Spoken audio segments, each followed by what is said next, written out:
are you? I'm fine, thanks. How are you? I'm good. Welcome to America. Thank you so much. Can you introduce yourself? Yes, my name is Rhumbie or Rachel, and I'm originally from Zimbabwe.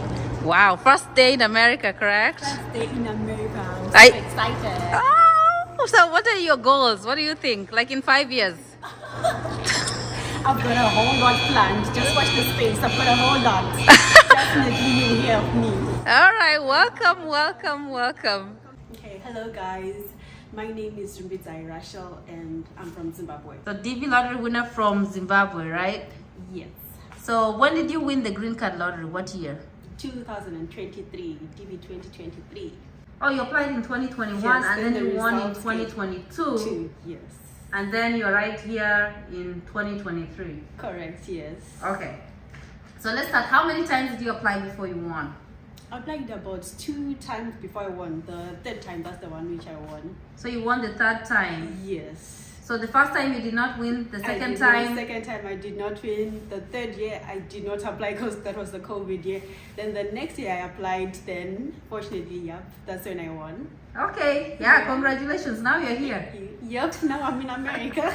Now you are, soon you'll be an American citizen. You'll be like, you know, hey guys, you know, yeah, what's up?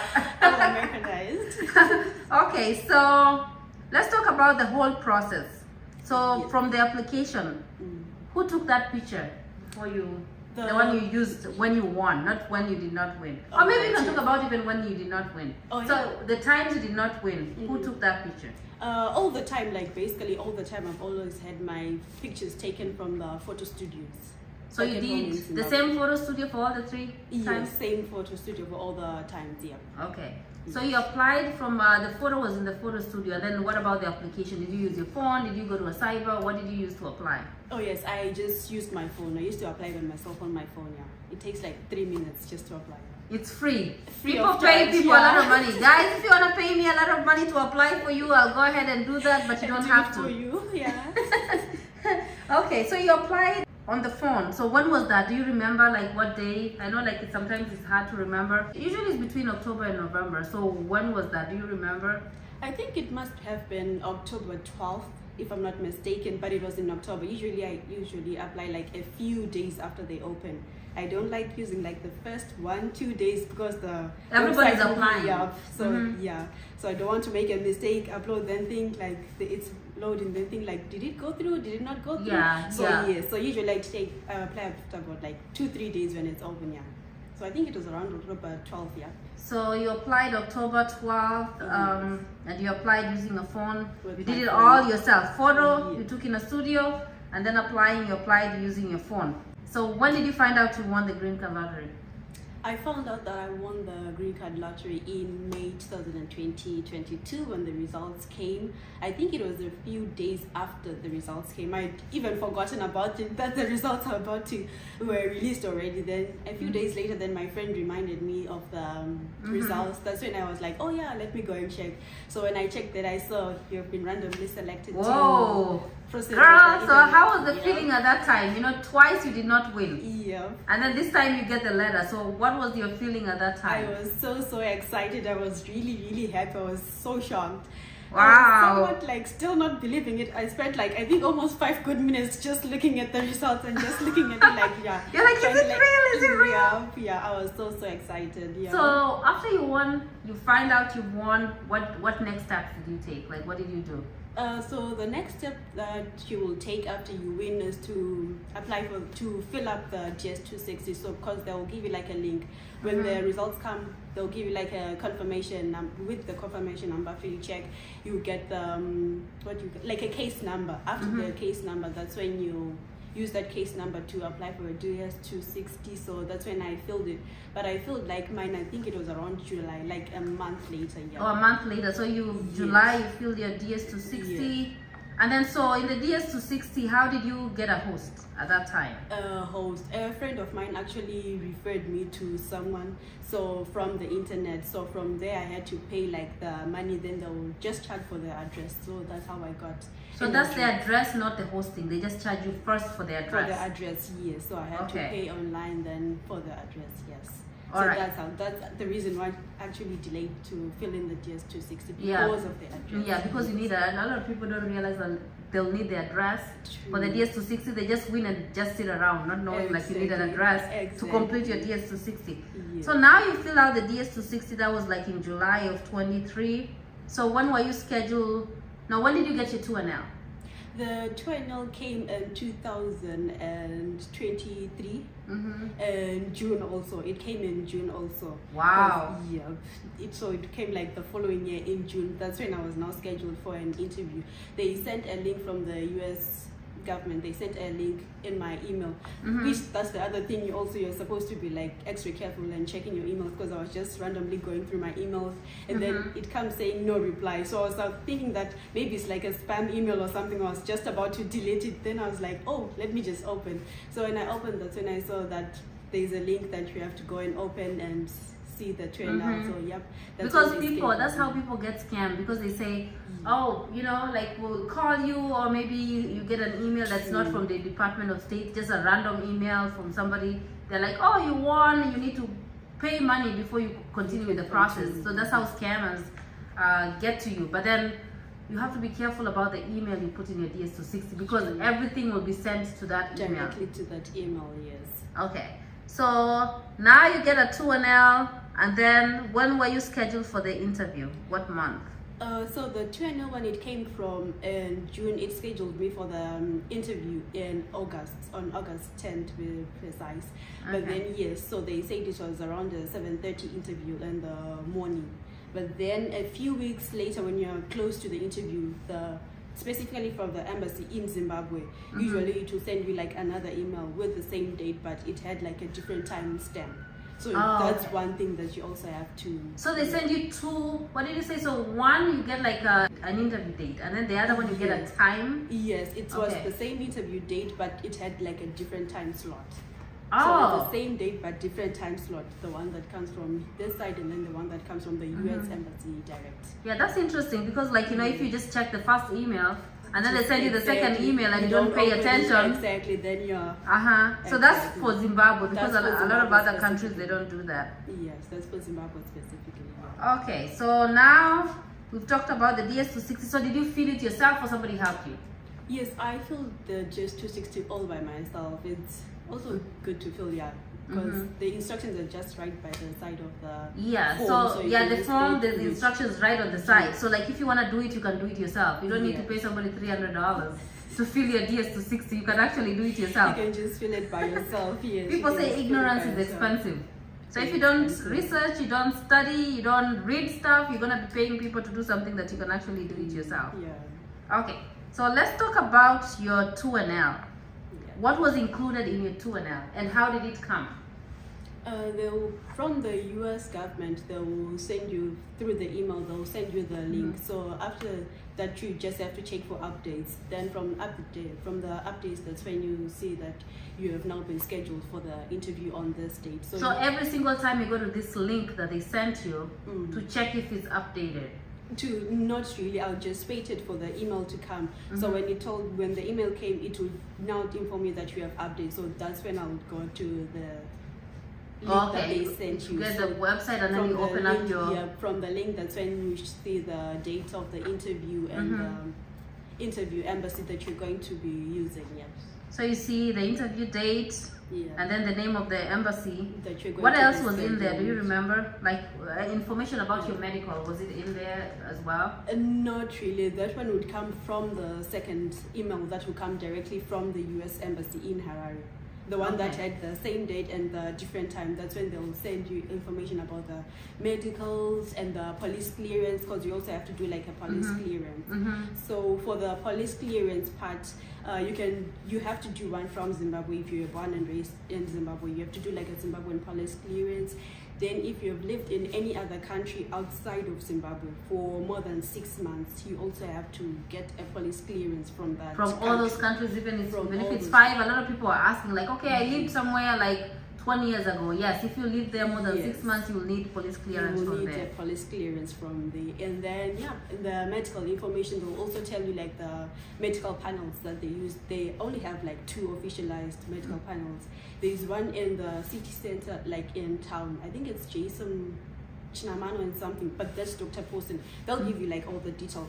Then the second one is in Mount Pleasant. That's Dr. Rosaline. She's the one that I used. So the 2 of them. So they give you the information. This is the medical. Then this is where to go. Do they tell you the exact date you need or when you need to get those?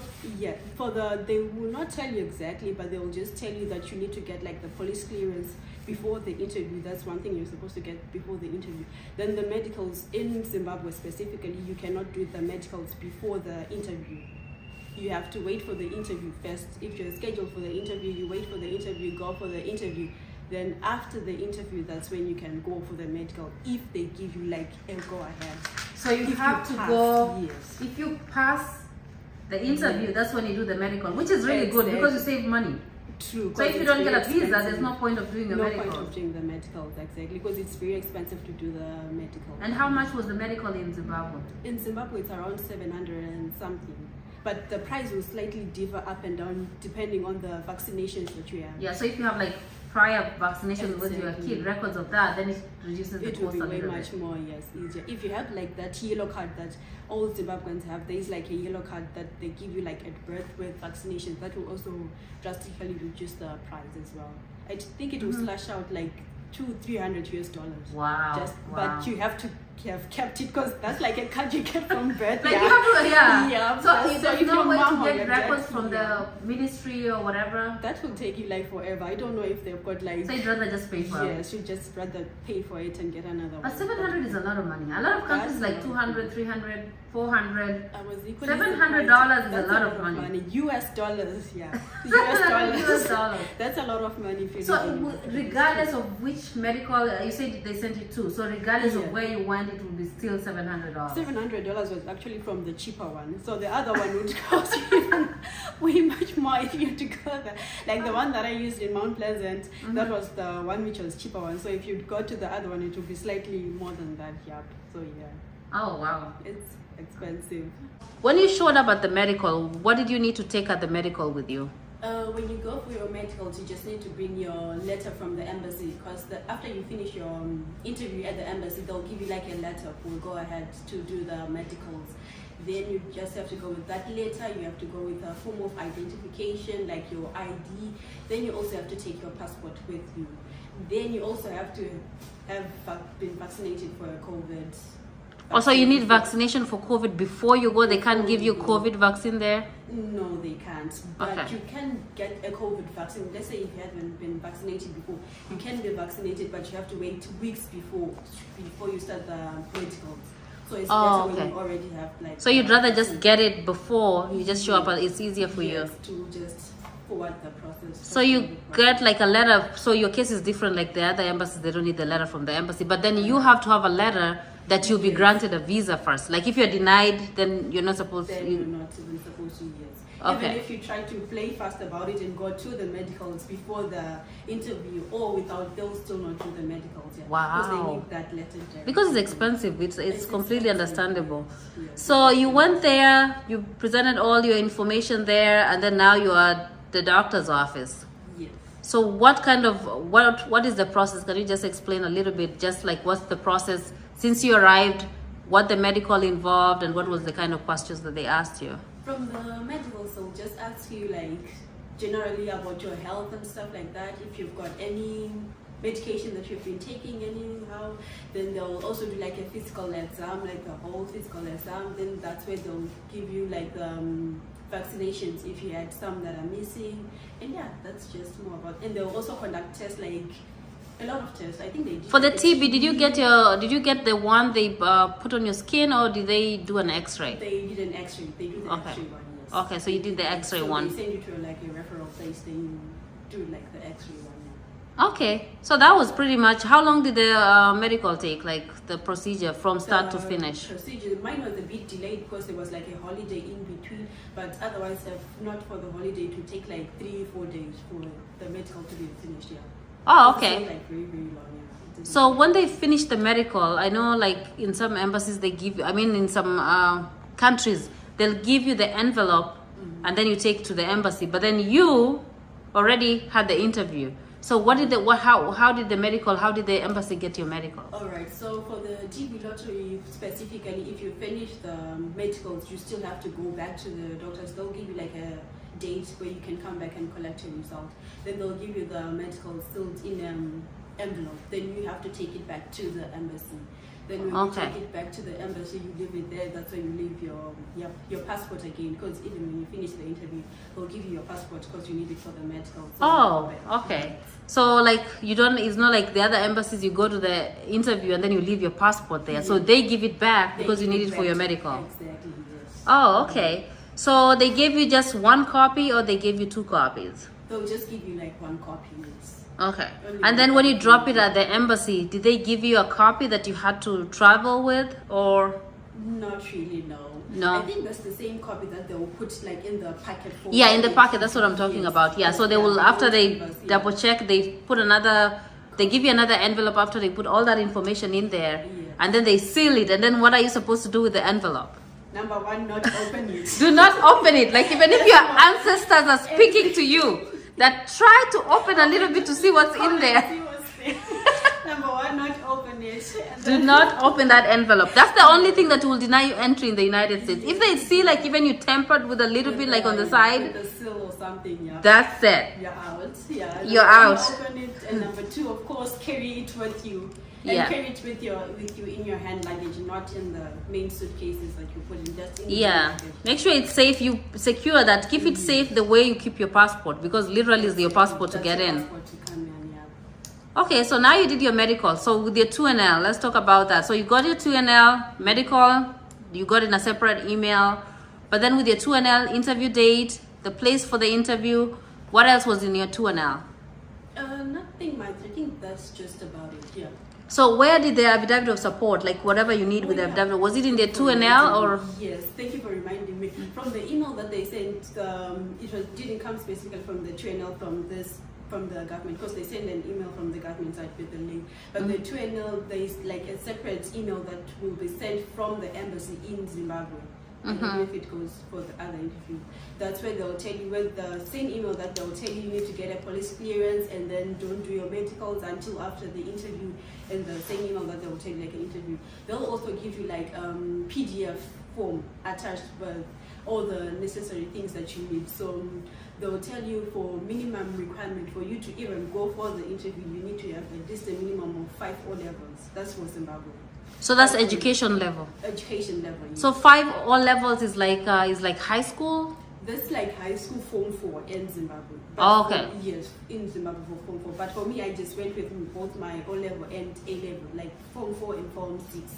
Okay. So they don't need Form 6 over there. They really don't need it. On the form, they say they only need Form 4, like 5 O-levels. 5 O-level. Do they have a minimum grade for those, for your education? It was written C, yeah, minimum grade. So you need to have a C in the 5 O-levels, right? 5 O-levels, yeah.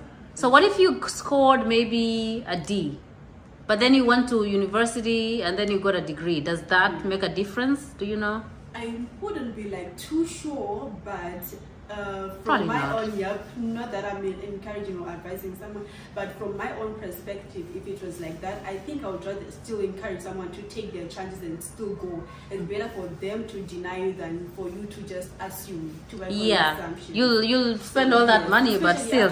But then the good thing about Zimbabwe, you don't do medicals before the, so you'll just lose like 330, right? Visa interview instead. Yeah. So not bad. So how did you go about that? That's the same lesson, the same PDF that will tell you about minimum requirements of the 5 O-levels, and that you need the affidavit of support. That one will actually be like written in red, like all the instructions. About the instruction, affidavit of support is in red. Affidavit of support is in red, like in capital, it's written in red. Everything else black and white, but that one is even written in red. So it's written that you need to have like an affidavit of support for you to go through. And that's mandatory. That's mandatory in Zimbabwe, yes. Okay. So with affidavit of support, how did you go about that? For me, I didn't know anyone that could provide for me like an affidavit of support, so I was referred to a friend. Then the friend referred me to someone, Then someone, it was like a chain. Like of 3 connection. people. Yeah, like a whole chain. 3 of referrals connection. before you got somebody who actually Before I did got it. Someone that actually did it for me. Someone that I actually didn't even know, that I've never like physically met, but they were like from Zimbabwe also, but they were just kind-hearted enough to just say, someone is coming from Zimbabwe, let us help this person. Which is good. African people, that's what they need to do. Like if you know somebody's from your country, they need a bit of support, just help them, because you know at least it's 2 Zimbabweans in America, at least, you know. That will be 1 more person you're adding here who's gonna go back home and do something. So like now what you're trying to say is like, this person who completed your affidavit of support, you never met, you never spoke to them, you don't know who they are. No. Prior to that. Like met them physically prior to that. Yeah, because people have like this, you know, crazy idea that you have to know the person giving you affidavit of support. You really don't. Get a random stranger in America, you're like, can you help me out? Fill this form out. Exactly. The embassy don't care. As long as they send you all the, you know, the documentation they need for you to take to the embassy, then you should be all set. Okay, so now you have, you talked about the education level, which is 5 all levels. You know, we don't have all levels in Kenya. Oh, yeah, so you have that, a minimum grade of C. Yes. And then so medical, you talked about that. You said you have to do that after your interview. And then you talked about affidavit of support you were given by a total stranger. Yes. Okay, so now let's talk about your interview date. How did you prepare for that? Where was it? And what kind of questions did they ask you? I prepared like a lot of questions that I assumed that they'll probably ask. And I also tried, first of all, before I even prepared in my mind, I also tried like searching on YouTube to find if there's like any like Zimbabwean who's gone through the process like on YouTube, just to see like the interview questions and anything like that. So unfortunately I didn't find one. No, Zimbabweans, yeah. Why don't you have YouTube channels? You're scared in America. You know, in your country they have like, they scare you guys over there. You come here, you don't think you can speak up. Yeah, you can speak up. No, start your own channel. You see Rhumbie's here, she's from Zimbabwe, she's speaking up. So you didn't find any resources online, like on YouTube, about like how to process the interview in Zimbabwe? No. So what did you do to prepare then? So I just made up questions in my head that I assumed that they would ask me. I made up like a lot of them that I assumed they would ask me. Yeah. But then, then I went ahead and went for the interview. When I went for the interview, the process was actually like so fast. It was actually really fast. Only the waiting time before you get called in, that's the one which is a little bit long. Of course, there'll be like a lot of people there. They'll also be interviewing like other immigrant visas. So yeah, by the time they call you in, by the way, when you go for the interview, you need to, besides your passport, you also still need to bring your government issued ID just for entrance into the embassy. So without that ID, you can't get in just with your passport?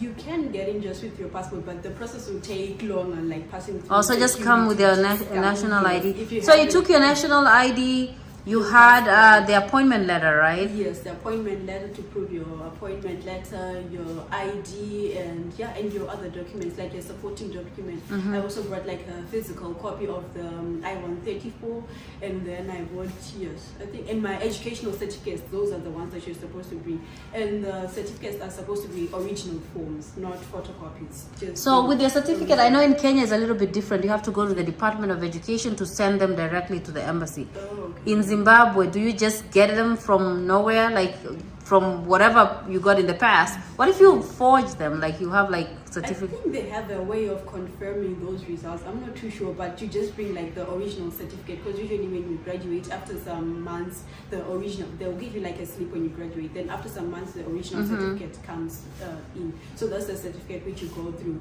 So I think if you even try to forge them, they've got a way of finding out. Yeah, and that's a clear way of like literally like kicking you out of there, denying your visa before it even begins. Before the process even begins. So yeah, you just bring your original documents with you, and then did you also, were you required to print out the DS260 confirmation page? Did you need to bring that? The confirmation page, yes, I brought it with me, but they never asked for it. Or they never asked for it. With me, yeah. So to get through the gate, you need the appointment letter and then your passport and national ID. Yes. Just to get in. Just to get through the gate. Yes. Okay. So with the affidavit of support, did you need to make a copy, or just the one copy was enough? I just made one copy just to be safe. but I just made like one copy, but they already had one. Okay. Yeah. So now you get in, you're sitting down. So take us through the process from there. So when you get inside, you sit down. Then first, after some time, after you all sit down, because what they will do, when you not get there, they'll just call you like batch by batch. So after you get in, you take your seat, you're all asked to sit down. Then you go to like a different counter where you all pay money, because you have to pay for the visa fee first before you go for the interview. 330, right? Yes. You have to pay for the visa fee. Then when you pay for it, that's when you go back again, sit down, then you wait until your name is called. Then when you call your name, that's when you go to a different counter. That's when you submit like all your documentations now. They'll just put them like in one file. After that, you have to go back and sit down again and wait. Then when you're called, that's when you go to the counter for like an interview. So when they now called me for the interview, the guy was just typing and doing stuff like reading and stuff, like going through the whole, I think that's when they go through the GS260 and stuff like that, and viewing everything. Then I was never really asked any question. Actually, come to think of it, they never really asked me any question. He just looked at me and said, "Have you ever been to Alaska?" Then I was like, "Yes, I've been to Alaska before." Then he was like, "Oh, that's nice, that's cool, okay." And then the conversation ended there. Then later on, when I was now thinking, how did he know?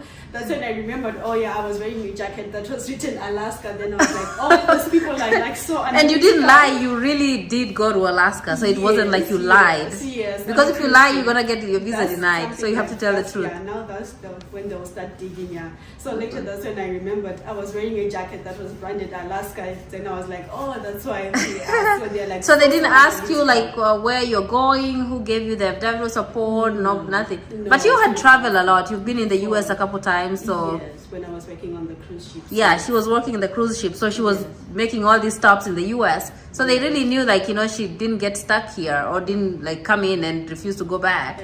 So they knew like you are good. You work first. They know like you were here for work, which is a plus, and then also you went back to your country. So they know like yeah. Okay, so you after they didn't ask you any questions. What happened after that? Did they tell you your visa is approved, or how do they relay the information after you interview? Oh yes, so after the interview, that's when they will tell you that you can now proceed. So that's when you know whether your visa is approved or not, by them telling you that you can now go for your medicals. So if they ask you to proceed and do your medicals, that's when you know that your visa is approved. But then if they do not ask you to go for the medicals, that's when you know, you know, like that's a done deal, right? Yes, unfortunately, yeah. So they asked me to proceed for my medicals. That's when I set the schedule, like for like an appointment for the medicals. So yeah. Okay.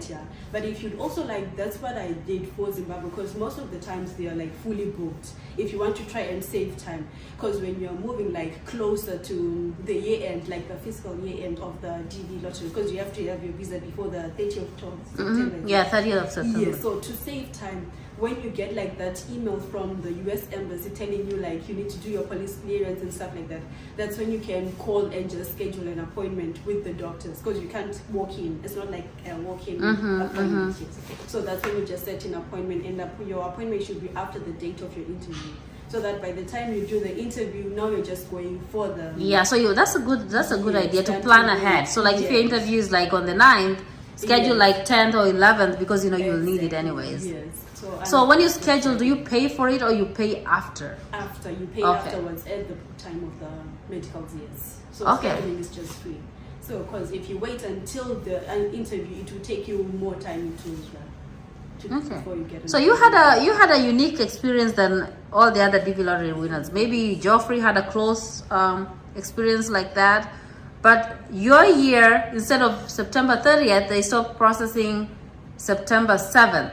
Yes. So tell us how you because your interview was August 10th, right? Yes. And then you hadn't gotten your medical done at that time, so you needed to get those done. So how did you make sure you beat the time? Yes, that's one of the things that you have to set, like your medical appointment, even before the visa interview. That actually helped me like a lot in saving time, because had I scheduled the interview after the appointment, it would have taken like more time. So that's one. And then two, the other thing is after the interview, the medicals were finished, we did the medicals, and then the results to come back. That's when it took like a bit of a delay, because in Zimbabwe we had like elections and stuff. So most of the facilities were actually closed. So it delayed a little bit, yeah. So after the medicals got finished, then I had to take them back to the embassy. Then you have to wait for the embassy to now re-pick up your case again and just go through over it until they give you like the physical visa, of which they have to give you like, for our year 2023, they had to give us before the 7th of September. Yes, 7th of September.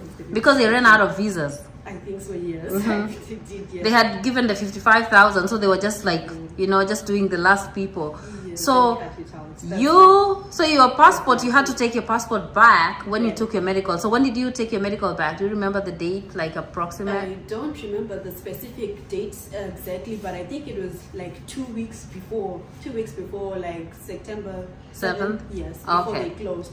But because we had elections, they had to close like facilities. So they couldn't like continue processing. So that's how it extended. So you just got lucky. God wanted you to be in America. Otherwise, you'd be over there in Zimbabwe. Yeah, I got so lucky because my visa was actually printed on the 6th of September, like one day before they actually closed. So I got really lucky. So you got, so it was printed September 6th. So if it waited September 7th, that'll be it. Yeah. Because a lot of people were turned away. They went for the interviews. They're like, no, we stopped processing. And now that's gone. Everything is gone. So you got lucky and you're here. So you got your visa. So when did you arrive in America? Even I forgot. I picked you up, but I don't remember. I picked up so many people, I don't even remember. A lot of people. Yeah, true. I came in end of October 28th. Yeah, October 28th. So October 28th, you landed in New York. Now look at you, glowing in New York City. Now when you go to Zimbabwe, you're a celebrity. You're like, hey guys, I don't do whatever you guys do over here. I don't speak Shona. Don't speak Shona-ish. I'm not Shona-ish anymore.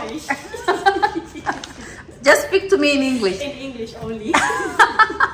All right. So you arrived on the 20th of October. Yeah. Okay. So you are Zimbabwean. How did you meet me? Because like I'm way over there, Kenyanish, right? All right, so the same friend of mine again introduced me to NAFULA. They said, she said that there is a person on the internet that hosts people. She lives in New York. Her name is NAFULA. So that's how I came across you. So that's how and then you're like, okay, I'm just gonna go to this random person. I don't know who they are. They're not from the same country, but I'm gonna take my chances. And it paid off. Okay, so you met, I remember I think we met, were you the one who sent me a message on Instagram, or it was Geoffrey? I did. Unfortunately, I didn't know of the website back then. The person just told me like the name. So the first place I went to search on was on Instagram, because I don't really use Facebook. So I searched for the name on Instagram. That's when I sent you a message. So that's when you replied and told me that you have a website. You have to go and apply directly from the website. Yeah, you have to apply directly from the website, because we have to get a formal application. We don't do Instagram stuff because people scam people. Then I'll be like, send money here, send money. So we'll never reply to your inbox telling you to send money. You have to apply through the website first. Yes, exactly. Okay, so you arrived here October 28th, and then you arrived in New York. So what did you do after you arrived? Like what documents did you get first? So when I arrived here in New York, first we went to get the social security. That's when we went to get the social security number, and yes, it came in less than a week. Yours was quick. It was very fast. It was very, very fast. We applied for it. It came in less than a week. So in less than a week, we got the social security number, and when you now have the social security number, you'll be all good to go. You'll be ready to apply for like a bank account, to apply for. Oh, you have to go get your state ID first. Oh yes, and the state ID. Yeah, so you get your social, you get your state ID, you get a bank account. Yes. And then what else did you have to get? I think that's pretty much it, right? Yes, that's pretty much it. Yeah. But then you just need your social to apply for a job. Yes, you just need a social security to apply for a job and for the And you got your job pretty quick. It was very fast. I think it was almost the same week that everything happened. Yeah, everything. You got your social, got a job. Okay. So now tell us, like, okay, you got everything, you started working. Like, tell us about your experience now from, like, you know, you are in Africa, different kind of mindset, different things about America. You know, you just think America, people just get money off of trees. Now you are in New York where stuff happens. Now you're working, you're grinding. Tell us about your experience now. Oh my goodness, it has been... Yeah. It has been, it has been like a mixture of both good and the other side. First of all, I had to get used to the weather, which I am now. It's like not as severe as people make it seem though. And then that's one thing. Then about the work, I mean, it's work. People have to actually work. It's work. I know. People think you'll just come to America and somebody just hands you money. People work really hard here. That's why when somebody asks you for money, you are like, money from where? Because I'm working, like, you work all the time. Exactly, you'll be working for it. Yeah, when they say like land of milk and honey, it is. That's true, but you actually have to go and milk the cow before you get it. But yeah, anyway, jokes aside. But the thing is, the good part is they've got like a lot of opportunities. That's what I like about you. Like a whole lot of opportunities that you would not ordinarily get from where I'm coming from. Like if you just decide to wake up and look for a job, it's very easy to find. If you just want to go to school, it's actually easy to apply. From the application process, it's easy. You get scholarships and stuff like that. So, like, it's a whole flow of things. You wouldn't get like headache over like something simple that you would not be able to do like at home. So it's easier. It's easier, yes. And you actually work, then you get paid. Yes. Yeah, if you don't work, you don't get paid. But if you put in your work, you'll get the money. So tell us, like, from your experience, advising somebody who wants the green card lottery, they're coming to the US. They want to have their own apartment. Like if they're not going to be hosted by somebody who's going to help them, if they're going to have their own apartment, what do you think the challenges will be? Like a whole lot of challenges. It will be a lot of challenges. I would say this from someone being hosted, from my own perspective, that it will be like a whole lot of challenges. First of all, getting an apartment here is not easy. They are one, expensive, two, most of them they need like credit reports, I think, for you to get an apartment. So it will be very expensive to just come straight. And besides the whole credit report and apartments thing, you just need someone that will help you to like show you the way where to get the social security, like how to open a bank account, like how the order of things flow here in America. How to catch a bus, how to take a bus, whatever you want to go to, how to use Uber, how to order Uber. Exactly, like a lot of things. You need someone because you can't just come and then go straight to an apartment, or even just that transition. You need people around you because it's not easy to move from one whole country, leave your people, your family, everything that you've known, and move to another place. So you need like people around you. So definitely. Yeah, that's tough. That's tough. Then I know this might be questionable, but this is also an advice that I would also give to people that have like children. Know that people, like a lot of hosts that say they do not host kids, know that they're being harsh on you, but the thing is, if you come here as a single person like I did, it's actually, when you're starting off like the first 1-2 months, it's not easy to be like on your foot. Now imagine when you come and you have children. And then you have a kid. Yeah. I love all of your kids, but I'm not going to host your kids. I can tell you right now. I have mine to worry about. Too much work. Too much work. It took a lot to enroll them into school.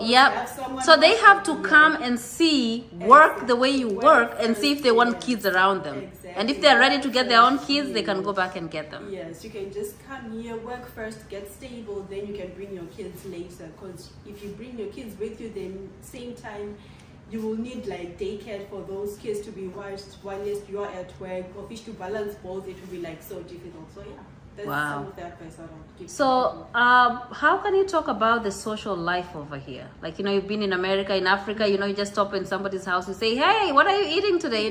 So how is the social life over here? Here is like so different. It's so different. Everyone minds their own business. Nobody cares about the neighbor. Everyone minds their own business. When I actually came from home, I was like, oh my goodness. First, I had to like put my mind towards like living in a neighborhood where most of the Yes, they don't have like drawers, because in Africa, in Zimbabwe specifically, most of the houses we have like drawers. So people like stay in their doors, but they'll still know what's happening like inside of your house. There's like, always that one lady who knows everything about the neighborhood, right? About everyone. And feel free to spread everything. So it's like a community environment. You feel like the whole community, everyone knows everyone. But here, everyone minds their own business. It's an open society, but everyone minds their own business. Like, you hardly know anyone. Like, I don't even know most of the neighbors. I remember Haruna was walking outside my house and my neighbor almost called the police on him because they thought he's a stranger. He's just walking around looking at the snow, and then somebody almost called the police on him because they haven't seen him in my house. So they're like, what is this guy doing over here? Yeah. So the socials, here making friends is hard because you're working all the time. Most of the time you're working. Yeah, and then just the social life, like you have to know somebody, get your schedules together to even go out, In the summer, maybe, like when it's in the winter, pretty much nobody wants to go anywhere. Go outside, So do you encourage people who win the green card to come? Because some people are like, you know what, I don't wanna go because I don't know what to expect. So what would you tell people who are over there who won the green card? Is it worth it if they have good jobs over there? Personally, for me, it's like 100% worth it. It's totally 100% worth it. If you really want to move, then you should go for it, because it's way much more better. It's 100% the opportunities the opportunities are a lot. For your kids, not just you, for your whole family. Like you in 5 years, if you wanted to, you can bring your parents here. True. Or your siblings, they can come visit you. So you give them an opportunity to even come to America. Yes, it's totally true. All right. So what is the last thing you want to say before we close? Last thing, nothing. Anyone with any questions can just leave them down. If you have any questions, put it in the comment section, and then we'll probably do one last video and answer all those questions. I know mostly they ask about the education level. That's the most asked question, and about the medical and where to go and the interview, which I think we did a pretty good job. So if you're watching this video, the first video, we have 3 more videos that you need to watch. So go find them and then get caught up with the speed, right? King of cities, yes. All right, thank you so much for being here. Hopefully we'll interview you to see like when you buy a house, probably, right? Yes. When you be loaded enough, right? Because I know she's been busy. I can't get a hold of her to interview. So finally it's here. So you guys have been asking, hopefully you got your questions answered. To apply for hosting, you can just go on your Google browser, and then you're just gonna Google NAFULA Connect. So you Google nafulaconnect.com, and then after you Google nafulaconnect.com, it brings you to the landing page. And to apply for hosting, it's very easy because you can apply on any of these pages here. So on the landing page, it says welcome to NAFULA Connect, and then a little blurb about what we do here. And then when you go down the page, you come down here, it says apply for hosting. So if you want, you can just click here. It says click to apply for hosting. And then once you click here, it just brings you to this page here. And then this page here, it says we're not providing a bit of support at this time because we are not doing that because we don't have any sponsors. But then you see the people that we've been hosting. So you can meet a few people that, we're currently hosting in New York. And then if you come down here, it says DV Lottery winner sign up. So this is a form that if you win the green card lottery, this is the first thing you should be doing, completing this form so that we get your application so that you can get in line. So here you just come to DV Lottery winner sign up, and it asks you, have you won the DV lottery? Usually only if you win the green card lottery, then you apply for this hosting. Otherwise, because if you've not won the green card lottery, even if you apply, we'll just void your application. So there's no point. So you just, say yes, and then you put your first name, last name, and all these required fields. You see the ones that says required, you have to enter something there.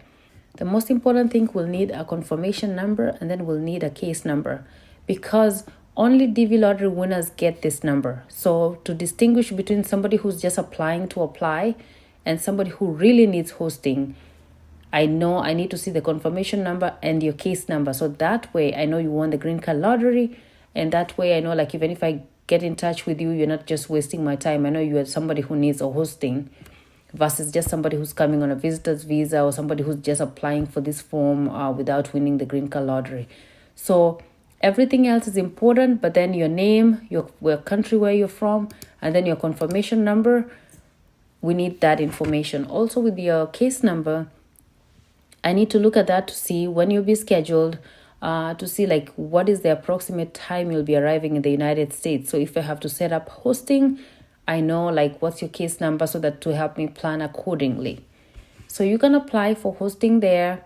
So that's how you apply for hosting.